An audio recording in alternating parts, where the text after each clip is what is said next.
Hello everyone. Welcome to Changeling episode 3. We're gonna play chapter 3. I'm gonna give this game one last chance, although I'm still like... So part of me wants to keep playing it because it is so bad. It's not- look, okay. Let me start from the beginning. This game isn't that bad. It's a little bit cheesy. It's about high schoolers. They do silly things. It's fine. It's not like a bad game. It's just like, for me, I'm like, oh my god. Also, it's very straight. I'm gonna give it a lot of crap about that. I am impressed. They have some pretty effeminate guys in it, which is good. I'm about that. Elliot's pretty effeminate. Corvin's pretty effeminate. But hear me out. What if instead of effeminate boys, they had just put girls instead? So yeah, anyway, that's my main criticism. Where's the girls, yo? Why can't I romance cute girls? Why does it have to always be boys and one boy drives a motorcycle? Why? Anyway, yeah, that's my rant about it being too straight. I took a break because I was like, I don't know about this. I don't know how I'm feeling. So I decided to read through some of the comments and stuff on the developer page on Itch.io, and it's about 4 to 6 hours, and I'm already 3 hours in-ish. So, well, after this I will be 3 hours in.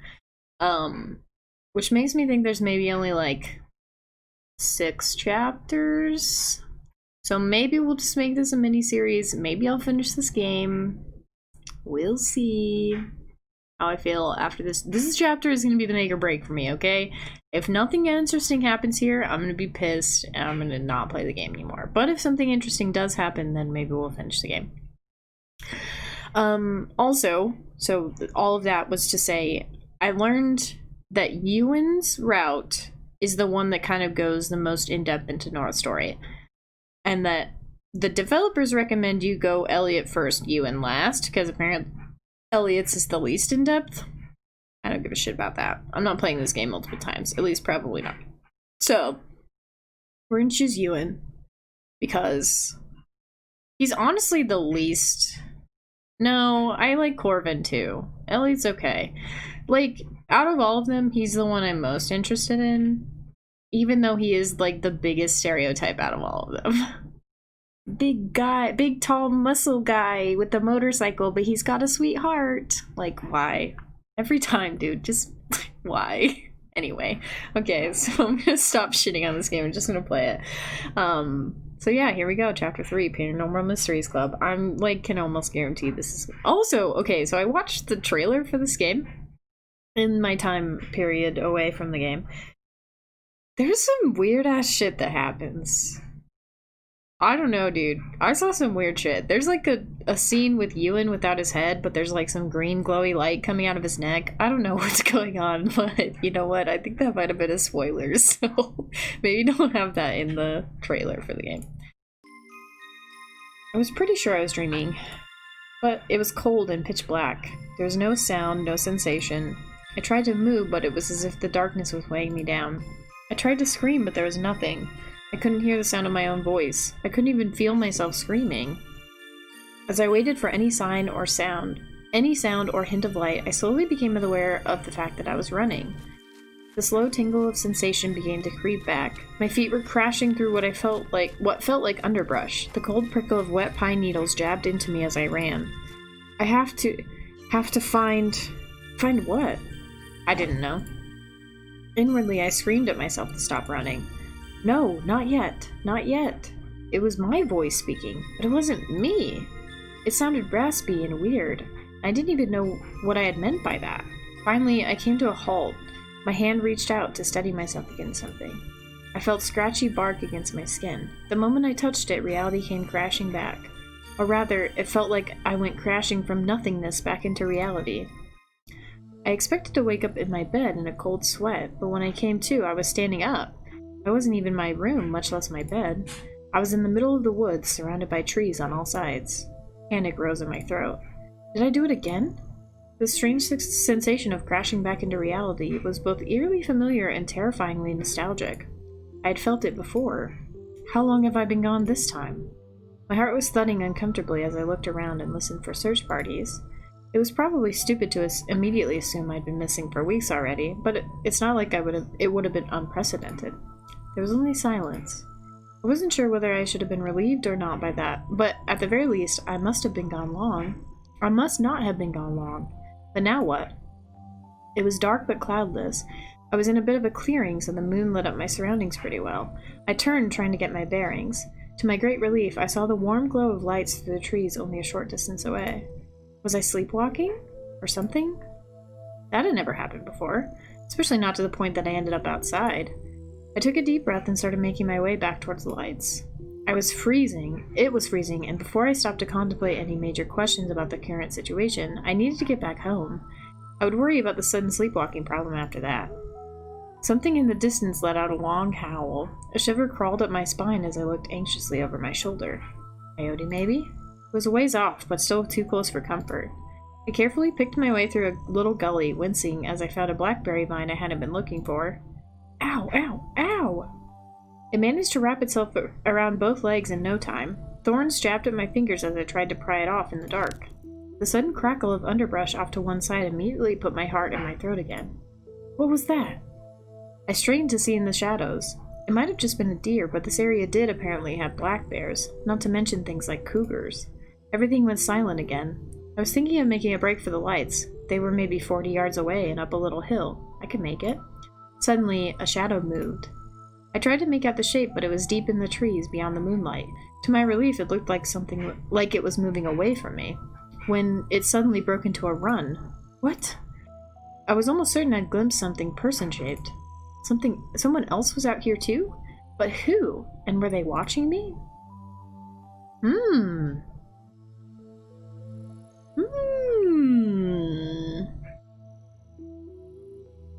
Follow the shadow. I ripped myself from the blackberry vines and with the thought of chasing the shadowy figure. It probably wasn't that smart, but I wasn't thinking clearly.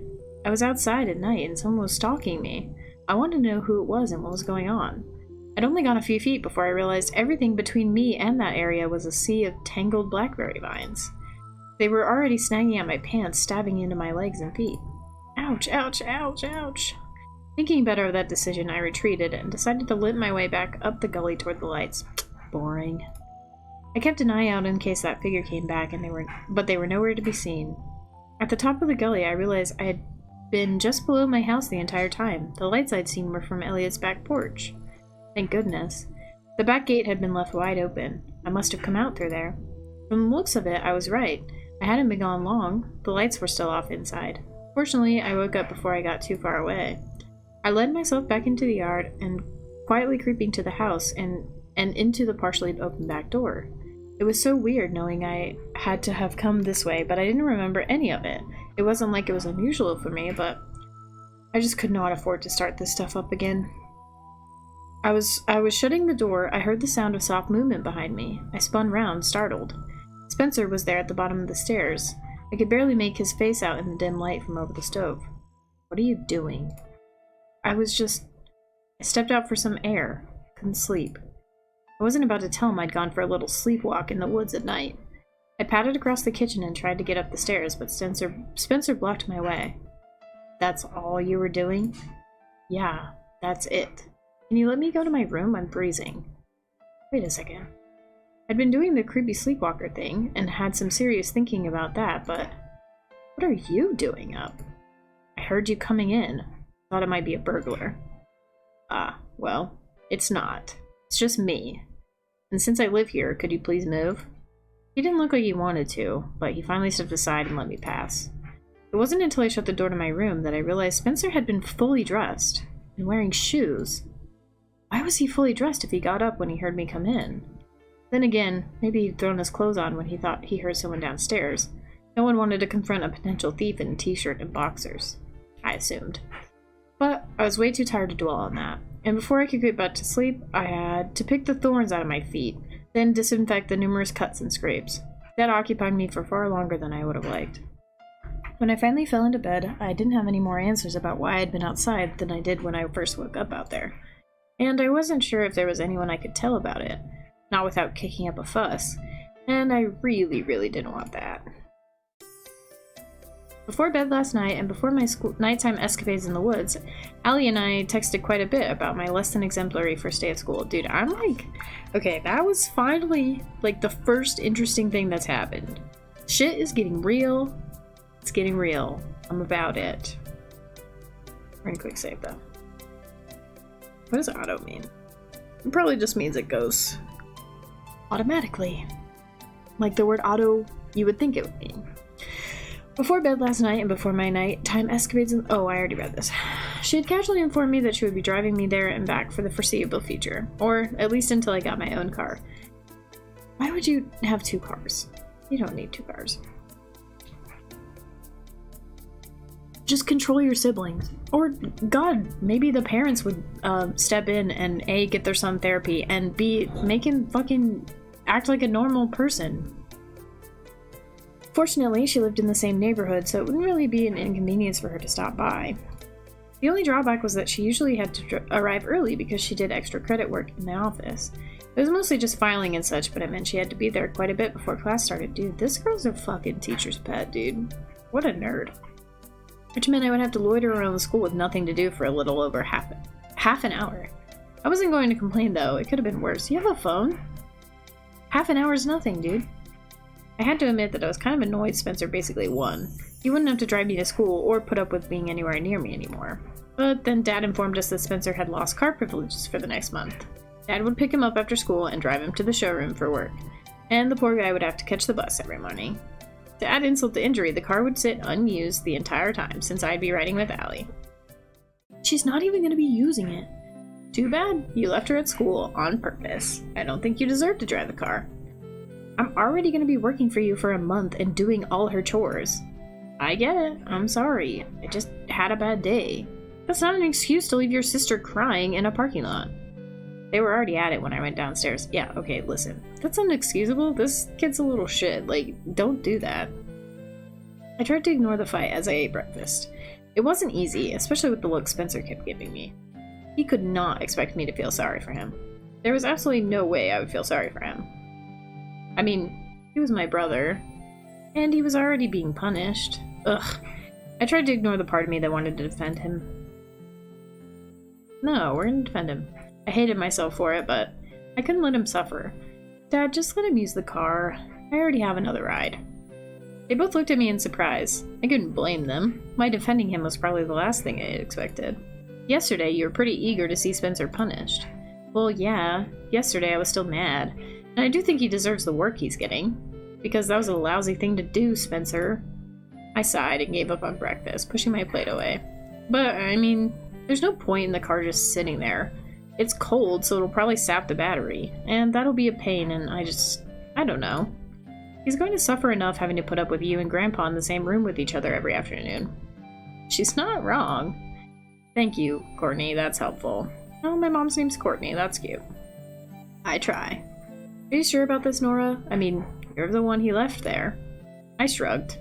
It sucked, but it wasn't worth this. Besides, there was part of me that just didn't want to deal with him being even angrier at me than he already was. I'm fine with it, just let him use it. Dad mulled it over for a long time. If she's okay with it, why not just let him use a car? It'll be a burden for everyone if you have to pick him up every day for a month. Fine. The driving part of your sentence is revoked, but the chores and the work at the showroom still stand. Spencer looked enormously relieved. He grabbed his books off the counter and immediately headed out the door, but he paused as he passed by the table. For the first time in a really, really long time, I felt his hand ruffling my hair. I looked up in surprise to see him giving me a really sad look. Thanks. And he was gone. I was kind of stunned. I was just rinsing my breakfast dishes when I heard Allie honking. Moments later, I ran out to the door, still trying to pull on my jacket. So, I was thinking, a dangerous pastime? Haha, I'm not playing. Aw. Anyway, was thinking you should join my club. The one you were at yesterday? Man, it's so much nicer to ride with someone who isn't ignoring me. Yep, there are only a few girls in it, and the only one who really shows up frequently is, well, she's kind of a bit catty. Oh, God, Jesus. They're gonna introduce another girl character and she's gonna be shitty. Yo, I'm not ready. Oh god, don't tell me it's Kara. No. So you want me to join a club and deal with some other catty girl? I want you to keep me company. You'd fit in great. Give it a try, please. In any case, if you're waiting for me to finish up every day, you might as well just join it instead of sitting around. Okay, that's a fair point. What is this club anyway? Paranormal Mysteries Club. Jesus. I stared at her. The first thing that came to mind when I thought of paranormal were UFOs, phone psychics, and the cheesy website articles about Atlantis and dinosaurs living in the Amazon. Really? It's actually really fun. I eyed her skeptically. I was sure it was fun if you were into that kind of thing, but I couldn't imagine her believing that stuff. So what, you research Bigfoot or something? You hunt ghosts? Look for aliens? Well, not exactly. But you'll find it if you stop by. I promise, you'll have fun. Oh, those two guys you live next door to, Elliot and Danny, they're both in it. Seriously? I didn't think either of them would be into that sort of thing. I tried to imagine Danny getting excited over blurry videos of someone in an ape suit. It didn't compute. You'd be surprised. Just think about it, okay? It might not hurt to give it a try, I guess. Allie let out her characteristic squeal of excitement. It would be really annoying if it wasn't so completely adorable. When we reached the school, Allie went to help in the office. I decided to stop by my locker before going to the library to read for a while. It was definitely still pretty early. There was almost no one around as I opened my locker to grab my trig and chemistry books. I really hoped things would go more smoothly than the day before. Yesterday morning had only been okay because the stories hadn't spread out that far yet, but by now, everyone had heard them. I heard a soft sigh and turned around immediately, expecting to see someone behind me waiting for me to get out of their way. There was no one there. I looked up and down the hall, but there was no one in sight. Okay, that was weird. I definitely heard something. Chewing my lip, I shut my locker door, still listening. Maybe it was a draft of some kind? But it really sounded like a person. I shook my head and took a deep breath. It was probably just my imagination. I was on edge because of yesterday and last night, that was all. I headed for the school library. I wonder what sort of things they really do in Paranormal Mysteries Club. Allie had said it was fun. When I got to the librarian was nowhere to be found, so I hid in a corner and read until the first bell rang. After that, I basically spent the morning thinking about Allie's club. She said Danny and Elliot were in it, but I didn't sit close enough to either of them in literature to ask about it. The only interesting thing about Trig was Corbin managing to fall into a knee-high wastebasket. Chemistry was boring. Everyone had quickly realized Spencer would not engage, which meant they directed all questions at me. So I told them I'd been kidnapped by Bigfoot and Elvis. I couldn't wait until that rumor got around the school. People are not that fucking stupid, okay? No one's gonna spread that rumor. And I really hoped Kara enjoyed it. As soon as I reached the cafeteria, Danny ambushed me and insisted I have lunch with his group. Since it was better than eating alone, I didn't argue. Elliot was already waving at us from a table across the room, which made it even more impossible to say no. Danny led me over to where he and a few others were sitting. So everyone, this is Nora. I shifted uncomfortably as all eyes were suddenly on me. Oh, the new girl everyone's talking about. I bet this is the fatty girl. I bet you $10 fucking dollars. Well, she is new anyway. You sitting here today, Nora? Yeah, looks like it. I was relieved that no one argued. They just moved their chairs around so I could sit sandwiched between Danny and Elliot. So, how do you know Danny? I looked over at the girl talking. I had no idea what her name was, but she had a nice smile. Well, I moved in next door. Oh, so you're neighbors then? I nodded. Yep, that's what moving in next door meant, pretty much. This guy is so cute. Look at him. Oh, you can't see him. Haha, hang on. Oops. Oof. Maybe I'll move down here. That makes more sense. This guy's so cute! Look at him! The boy who spoke leaned across the table and grinned. So, all the things people are saying about you, are they true? Well, now he's shitty, though. James, come on, man. I was just asking. It's fine.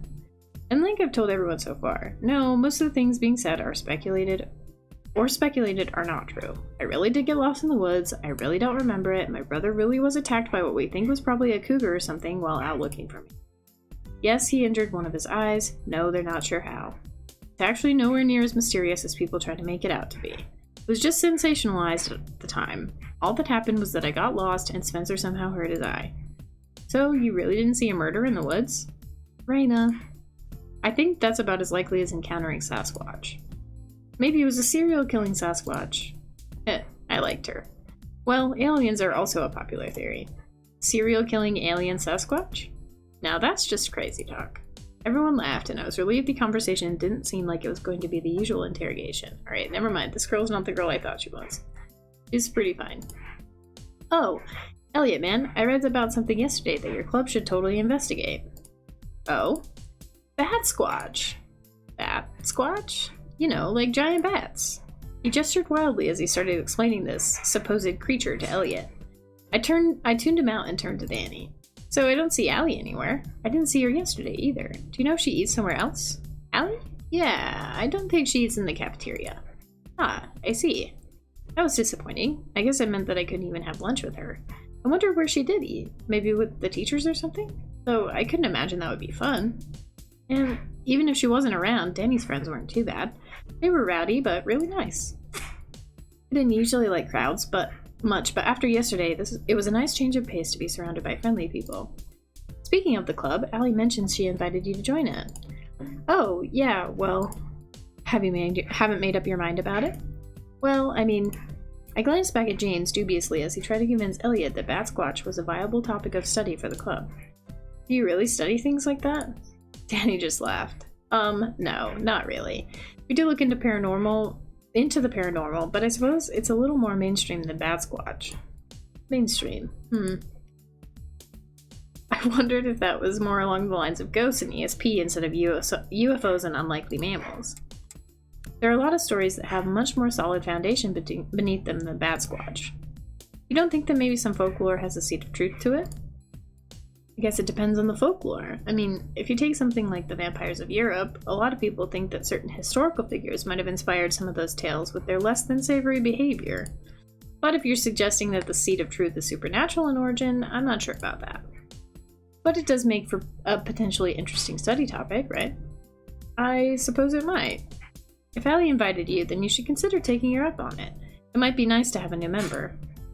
No, seriously, we'd love to have a new member. Hey, that's not fair. I tried to join too, you know, and your president kept avoiding me until I finally ended up joining something else. And now my schedule's too full. I thought you didn't join because the club room creeped you out. That's not it. I mean, it is kind of creepy though. I didn't even think the Mysteries Club accepted new members. Everyone I know who thought about joining ended up not doing it. We take new members sometimes. I think people often just decide they don't have time for it. Huh. Now they're making me kind of curious. And Danny's description actually did sound kind of interesting. At the very least, it was different than what I'd first imagined. I mulled it over for the rest of lunch, wondering what kind of club it really was. By the time school let out, I was actually in a pretty good mood. As a bonus, the day had only had a few mildly annoying moments as opposed to the whole thing basically sucking. I was relieved by that, for sure. Allie showed up at my class to get me, waiting by the door while I shoved all my stuff into my book bag. I made a quick pit stop by my locker before she insisted on taking me up to the 4th floor to see the club. So, did you make up your mind yet? I mean, about trying out the club? You will, right? Well, I mean, you're kind of hurting me that way regardless. Yep. It's not like you have anything else to do. That's true.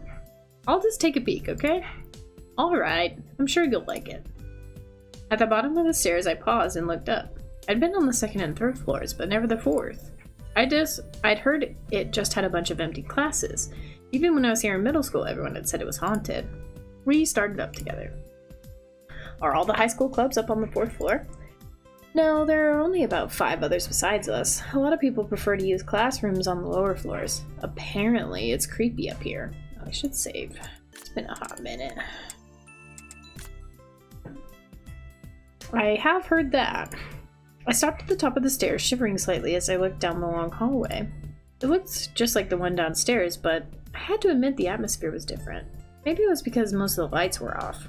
Or maybe the air was just stuffy because no one really used the space much. It really did feel different, though. Come on! Allie took my arm and pulled me down the hall toward one of the open classrooms. I stopped outside and peered in. No one else was there. The club room itself looked pretty boring, actually. I was surprised, especially after hearing how creepy people found it. Instead, it just looked like really normal, empty classroom. It wasn't creepy at all. Looks kind of mundane, right? Out of nowhere, Allie practically shoved me through the door and something happened. What? So, what do you think? It's just... What? It looks...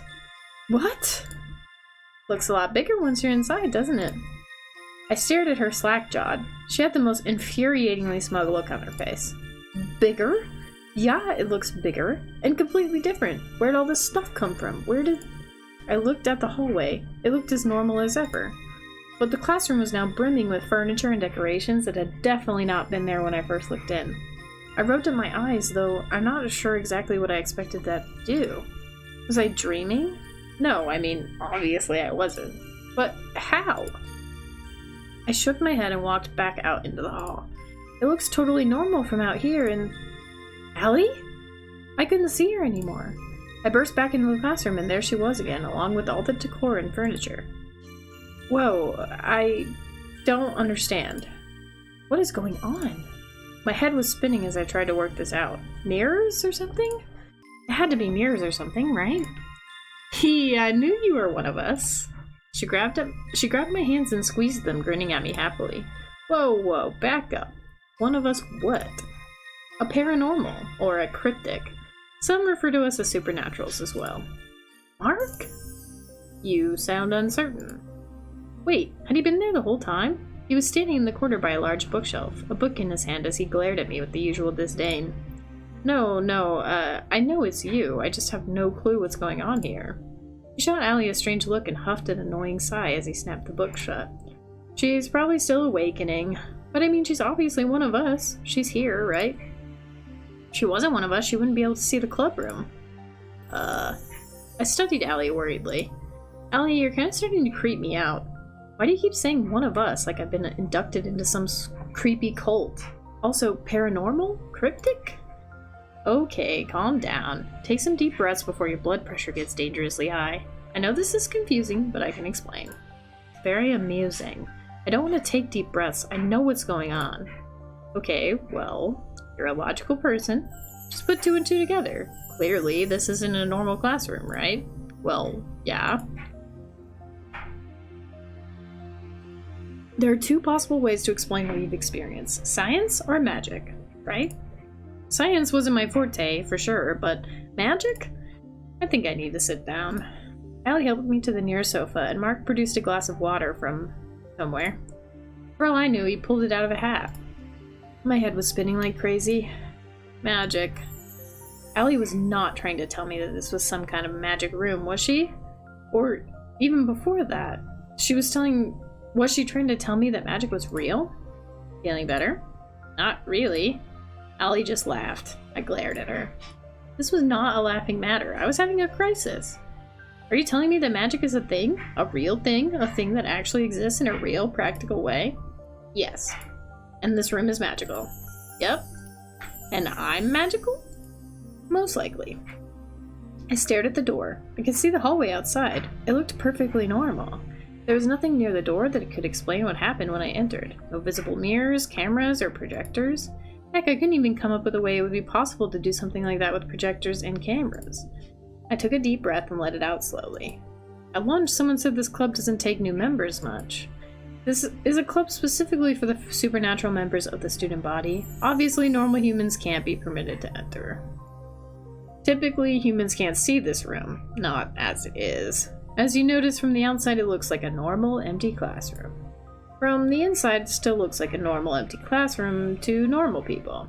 In fact, the spell on this place actually repulses normal people, so they don't even want to enter it. A spell? Like, a magic spell? Yeah, fucking Nora, no shit. They said spell, and they said magic exists, so... Yep. Is this how Alice felt when she fell down the rabbit hole? Oh my god, dude, you're not Alice from Alice in Wonderland, listen. Actually, I was pretty sure Alice handled that way better than I was handling this. I took a deep breath as I listened to Allie's explanation. The spell is designed to protect the club from discovery. It can alter memories, perception, or even the room's location if it needs to, all toward that end. I was still trying to get my head around all this. I mean, logically I knew none of this could be true, but here was Allie, someone I trusted and knew was down to earth, and she was telling me this was real. Maybe it was a prank, but I really didn't think Mark was the sort to play pranks. Based on our meeting the previous day, I was almost certain he didn't have a sense of humor, and Allie wouldn't do something like this to me. Not today. I looked up at her and she patted my hand gently. So I can see this room because I'm not normal. That's correct. What about you? Well, I'm a witch. The magic-using kind. I tilted my head slightly. Oh. Okay. I actually hadn't expected that answer. Not sure what I did expect, though.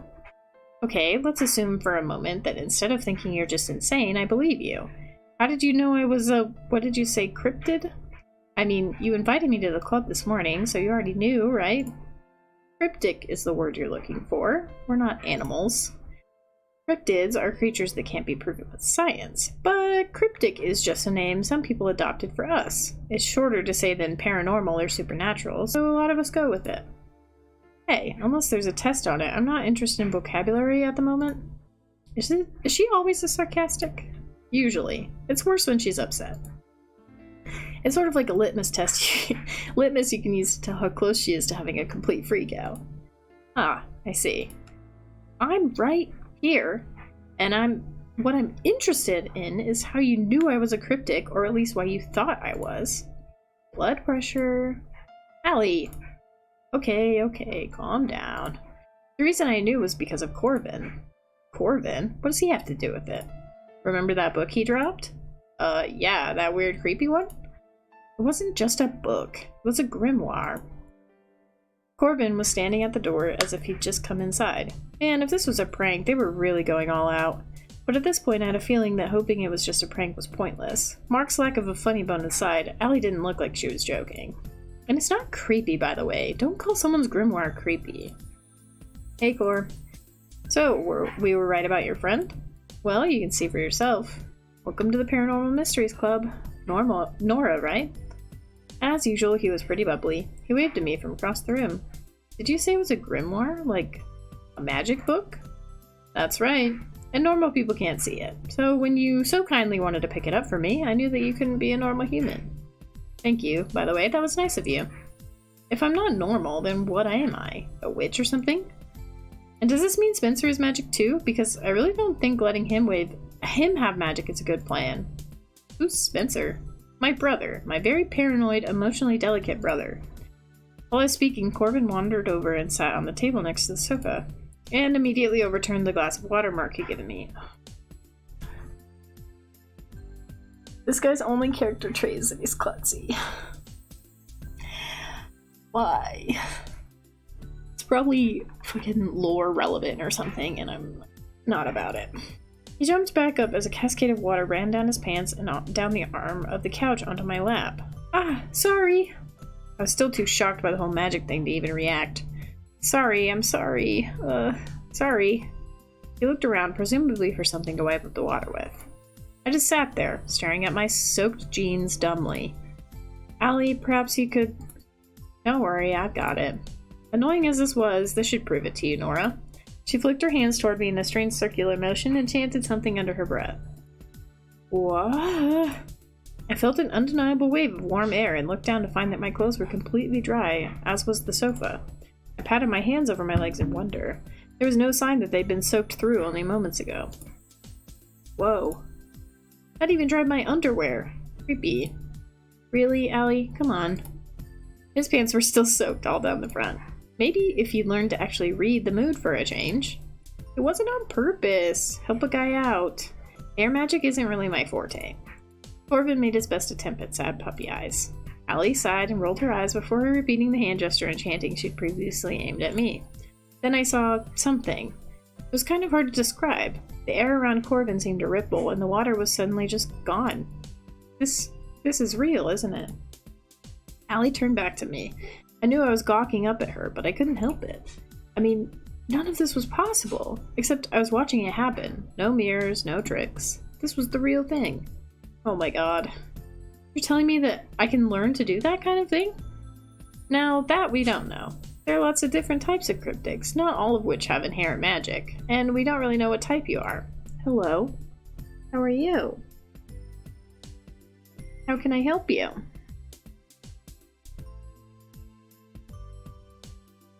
You wanna be in the video? You wanna say hi? Say hi!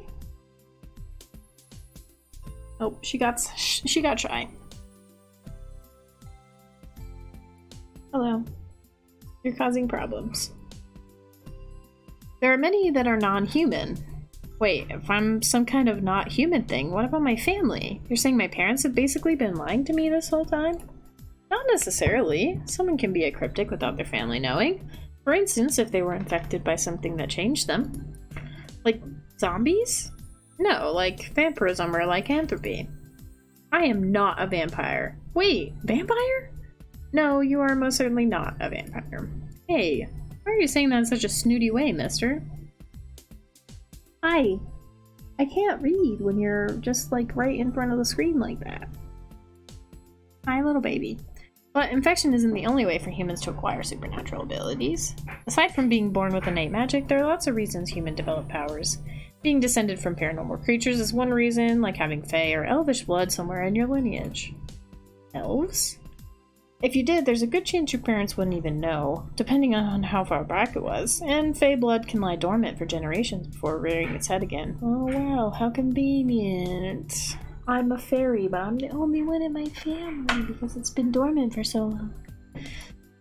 He was talking to me about elves. I gripped my forehead tightly. I could almost feel my brain being crushed under the weight of all this. What everyone is trying to get at is there are lots of possibilities. If you've never demonstrated magic before, it's probably just developing right now. And probably for reasons similar to what Corbin just stated. So now you're telling me I'm not even human? I'm a fairy or something? Calm down. No one's saying that. We don't know anything for certain just yet. There are ways to find out, though. Some of them just take time. I don't think I want to join this or be a part of this. Stop being a baby. I mean, suddenly being not even human? Oh my... This is some fucking Twilight ass shit. Listen. If you want to make a cool supernatural, like, club thing, just don't make it about high schoolers. Just, like, make it about, like, adults. Hi. You're making this hard. Can you get off the desk, please?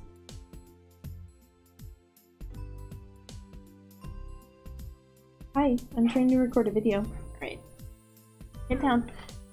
I mean, suddenly being not even human? It felt gross just thinking of the idea that I wasn't even what I thought I was my whole life. I didn't like it. Oh, there's cat hair in my notes again. Okay. I caught the look that the three of them shared. What is it? It's just that you don't really get a choice. What? Just listen. If you think about it logically, people like us can pose a huge threat to human society. If not because we have unusual abilities, then because by not keeping the secret, we could disrupt things. There are other reasons as well, but those are the primary ones. As you can imagine, there are organizations in place to govern people like us, since normal law enforcement can't really do it. Oh my god, and there's like a fucking Volturi-ass group of people looking over this shit. Where's the adults? Oh gosh. Hang on.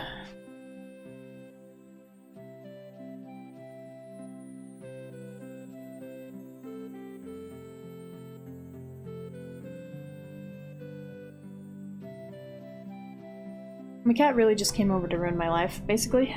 Right. Organizations like government organizations that keep track of cryptics. So now that part of the reason this club exists is because we kind of help keep an eye on the cryptics in the school and town as a whole. You mean there's more than just... Wait, Danny and Elliot are in this club. That's right. So they're also cryptics. And there are quite a few others. Once we discover someone new, we're obligated to report them and bring them into the club. The cryptic registration office lets students register through us because it's less stressful than having to go to the local agency. But people who don't cooperate with us have to deal with them directly. It's way better to deal with us. I mean, they're not dangerous or anything, but still. The agency is definitely full of weirdos. You don't want to meet any of them anytime soon. So I don't get a choice at all. Look, it sounds all scary, but it's not. Your world is about to become really amazing. And think about it this way. What happened to you and Spencer as kids may be connected to this. That wasn't entirely implausible, actually. Remember when you were little, you and Spencer always used to tell me about the things you saw out in the woods. We were just playing, though. Were you? I ran my hand over my face, thinking about that. It was so long ago. My memories were understandably fuzzy. I remembered that Spencer and I had imaginary friends. Sometimes they would come and talk to me at night, and was it possible all of that was actually real? Then when I vanished, and Spencer was attacked, the things he said back then. We can help you research that, maybe find some answers, maybe find a way to help Spencer fix whatever broke there. You really think I could do that? Sure. If you learn about yourself, surely you'll learn something about your twin as well. You said my family might not be cryptics, though. You said even if I'm a cryptic, it doesn't mean my family is. That's right. Cryptics have weird genetic quirks. Like I said, with certain types of lineage, it's possible that no one will even have the slightest affinity for magic or exhibit any cryptic traits for decades. Then it suddenly pops up again in one person, in one generation, as strong as when it was first injected into the bloodline. That's why something like that might be more probable for you than just spontaneously developing magic, though. That does happen too, rarely. So that means it's just me. I'm the only one who's different. Not necessarily. You are twins, after all. It's just that given his personality, me might want to approach him more cautiously. This is all way too much. I stood up and gave Allie a shaky smile. I think I need some fresh air. Nora, just for a few minutes, please. I can't absorb all this at once. I stepped around Mark and Corvin and headed for the door. The room felt like it was closing in around me. I had to get out of there and back to reality for a few minutes. I could contemplate the implications of all this in a place that didn't make me feel like I'd been carted off by a tornado to some strange place and should be expecting singing munchkins to appear soon. This room looks nothing like anything in The Wizard of Oz. Have you even seen the movie? I didn't even know where I was going, just out, just away from here. Someone stepped through the doorway just as I tried to leave. Can you please move? My words trailed off to a terrified squeak when I looked up at the boy I was speaking to. This is what I was talking about, look. It's Ewan without a head. He had no... My vision blurred and my entire field of vision narrowed in on the empty space above his shoulders and the gaping hole where his neck should connect to his head. Stunned, I turned back to Allie, though I didn't know what I intended to say. My airways constricted for a moment. I forgot how to breathe. My knees started to go all wobbly, and I knew I was about to hit the floor. Nora! I think I'm gonna pass out now. And with that, everything went black. That's the end of chapter 3. Okay, it kind of got interesting. It's a little Twilight-y. Just like a little bit. It's got some Buffy in there too, though. And I kind of like the idea that they're not just all fairies. But at the same time, I feel like they're just going to be like stereotypical, like vampire, werewolf. I don't know, I can't think of other things. I mean, witch, obviously. God, I'm going to keep playing this game, aren't I? I can feel it. I want to at least finish one ending. It feels right. It's pretty short, I think. They said each ending is like 4 to 6 hours, so we're already on hour 3. We're like halfway through. I think that's reasonable to finish it. Anyway, thank you all so much for watching. This one, okay, it wasn't that bad. It was mostly exposition for the paranormal activity stuff, but like at least it was less high school-y than the rest of it. Hopefully we stop seeing high school stuff for a while. That would be nice. I want to know what Ewan is. Why does he have no head? Is he the headless horseman? No, that's silly. He might be though. Maybe he's a ghost. I don't know. Anyway, thank you all so much for watching. If you liked it, please click the like button. If you like what I do, please subscribe. Hit that subscribe button. Watch my other videos. Let me know what you think in the comment section. Tell me what you think about this game, because so far it's kind of interesting, to say the least. I don't mind it too much, but there are some parts where I'm just kind of like, oh my god, are you serious? But, I mean, that's to be expected when it's a paranormal story written about high schoolers a la Twilight style. So, yeah. Anyway, I'm going to stop recording this video now. So I will see you next time. Bye.